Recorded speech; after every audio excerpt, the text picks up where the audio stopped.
Le dimanche 24, c'est repos. Et le 25 juin, on sera encore au château du Plessis-Massé pour le Henri IV de Daniel Collat avec l'incroyable, le phénoménal, l'extraordinaire Jean-François Balmer.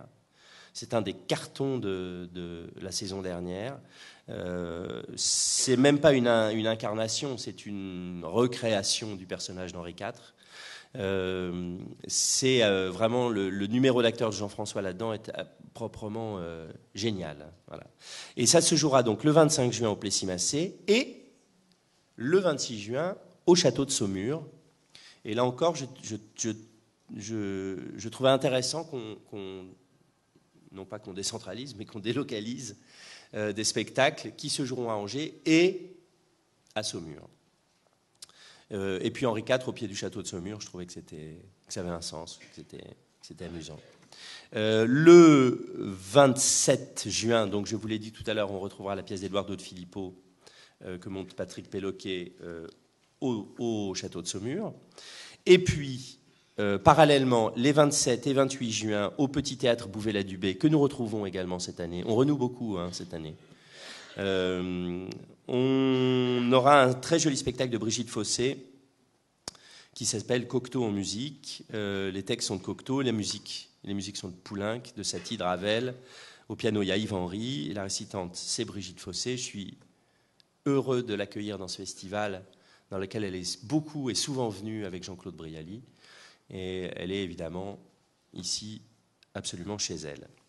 Les 28, 29 et 30 juin, on aura quasiment, je dis quasiment parce que la pièce ne s'est jouée que 2 fois, là il y a à peine une semaine à Nîmes, et donc va quasiment se recréer pour nous à Douai-la-Fontaine. On a un spectacle d'Édouard Baird qui s'appelle « C'est beau, c'est grand, c'est généreux la France ». Et ça fera, je crois, le bonheur des arènes de Douai-la-Fontaine, 3 soirs de suite, à la fin de cette semaine de juin, à la fin du mois de juin. À signaler d'ailleurs qu'aux côtés d'Édouard Baird dans ce spectacle, on retrouvera Atmen Khelif qui était dans le spectacle précédent, Vincent Lacoste également, mais aussi Lionel Abelansky, qui est un merveilleux acteur, et Leila Bekti, qui est une jeune comédienne absolument merveilleuse, voilà, et qui sera avec Édouard dans les arènes. C'est 28, 29 et 30 juin.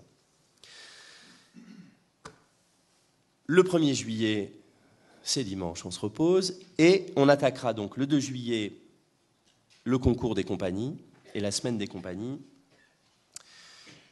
Et je vais vous dire que cette absence de création cette année aura peut-être eu un élément positif, c'est que j'ai beaucoup travaillé du coup sur la programmation et beaucoup sur le concours des compagnies.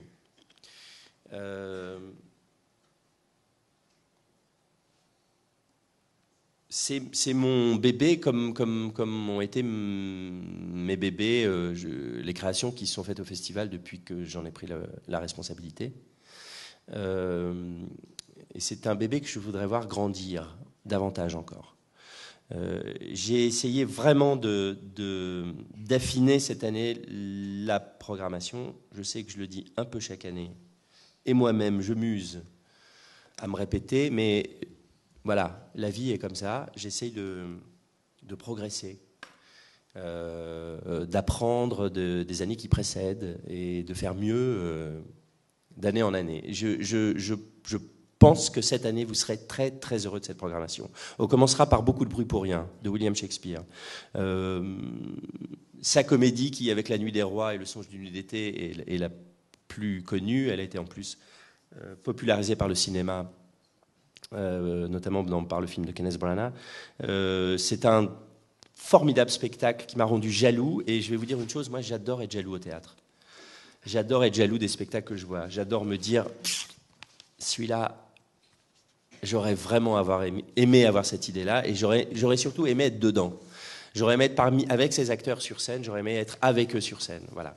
C'est monté par Clément Poiret, ça s'est joué à la Cartoucherie de Vincennes cette année. C'est un spectacle formidable. Voilà. Donc, vraiment, venez pour le bonheur d'une comédie de Shakespeare, pour le plaisir d'une comédie de Shakespeare, et pour le plaisir de découvrir certainement un des metteurs en scène qui sera demain un des très grands metteurs en scène de théâtre. Le 2 juillet, on reste avec Shakespeare et on retrouve Vinciane Regatieri et la compagnie Casalibus qui sont venus déjà quelques fois dans le cadre du festival et qui vont recréer cette année un Roméo et Juliette, Juliette Juliet et non pas de TE. C'est entièrement joué par des garçons. Ça renoue d'une certaine façon d'ailleurs avec la création de la pièce, puisque vous savez que dans le théâtre élisabétain, les femmes n'étaient pas autorisées à jouer sur scène, donc c'était des hommes qui jouaient tous les rôles. Donc toutes les pièces de Shakespeare se sont jouées avec des hommes dans des rôles de femmes, d'où d'ailleurs ce nombre incalculable de jeux auxquels se livre Shakespeare, de travestissements, de femmes déguisées en hommes, d'hommes déguisés en femmes, donc de femmes jouées par des hommes qui jouent aux hommes déguisés en femmes. On s'y perd parfois et c'est tout le charme et toute la drôlerie et l'esprit de Shakespeare. Ça sera le 2 juillet. Je reviendrai d'ailleurs sur un détail qui n'en est pas un, c'est que cette semaine des compagnies se joue cette année au château du Plessis-Massé. C'est-à-dire qu'on a essayé de les placer dans les conditions des grands, sans doute en diminuant un peu le gradin. On n'a pas encore totalement tranché sur les solutions techniques qu'on allait apporter. On va sans doute diminuer le gradin de 1400 places pour obtenir une jauge un tout petit peu plus réduite. Mais on va avancer dans cette idée dans les mois qui nous restent avant le festival. Le 4 juillet, on trouve un spectacle qui est créé par un metteur en scène que j'aime beaucoup, qui s'appelle Stéphane Cotin, et c'est une comédie, là aussi, de Goldoni, qui s'appelle Les Cancans. C'est une pièce sur, comme son nom l'indique, sur les rumeurs, sur la médisance, sur les bruits. Bref, toutes choses qui n'ont plus jamais cours aujourd'hui et qui ne sont plus du tout d'actualité. Le 5 juillet, là aussi un spectacle qui m'est extrêmement cher, qui s'appelle La Folie Sganarelle et qui est composé de 3 pièces de Molière, qui sont L'amour médecin, Le mariage forcé, La jalousie du barbouillé. On clôturera notre hommage à Molière du Festival 2012, parce que je crois qu'on peut vraiment dire que le Festival 2012 a été placé sous le patronage de Molière.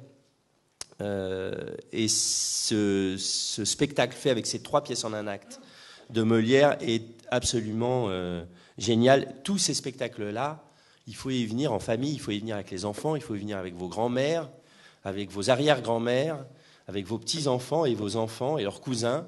C'est pour eux. Voilà. On terminera le concours des compagnies le vendredi 6 juillet avec la compagnie du Troisième Œil, qui est une compagnie angevine, qui a fait un extraordinaire travail que j'ai vu cette année et que j'ai découvert cette année, avec les chaises de Ionesco, qui est mise en scène par Philippe Adrien. Et je suis très heureux d'accueillir cette compagnie dans le cadre du concours des compagnies au Plessis-Massé. Moi, c'est sans doute un des spectacles qui m'a le plus ému et touché cette année, de tous ceux que j'ai vus. Voilà. C'est un spectacle qui m'a bouleversé, vraiment. C'est un spectacle d'une très grande qualité artistique. Et je suis très fier de pouvoir le présenter dans le cadre du festival et très fier d'accueillir cette compagnie que je ne connaissais pas, honte sur moi, et de leur offrir cette possibilité de venir au Festival d'Anjou. Et enfin, comme on aime finir de façon un peu festive, vous le savez depuis un moment déjà, on finira le 7 juillet au Plessis-Massé avec Les Franglaises. C'est un spectacle musical qui fait un carton depuis quelques années déjà. En gros, les plus gros tubes de la musique moderne traduits en français. Ça a l'air rien comme ça, et ça fait un spectacle, mais génialissime. Voilà. Ils ont fait un carton à l'Olympia, ils ont fait un carton à la Cigale, ils vont occuper le théâtre de la Pépinière du mois de septembre au mois de mars prochain.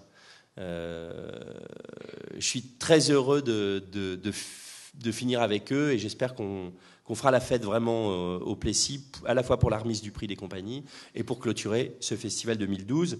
On fera d'autant plus la fête que le festival 2013 commencera par une création et je m'en réjouis.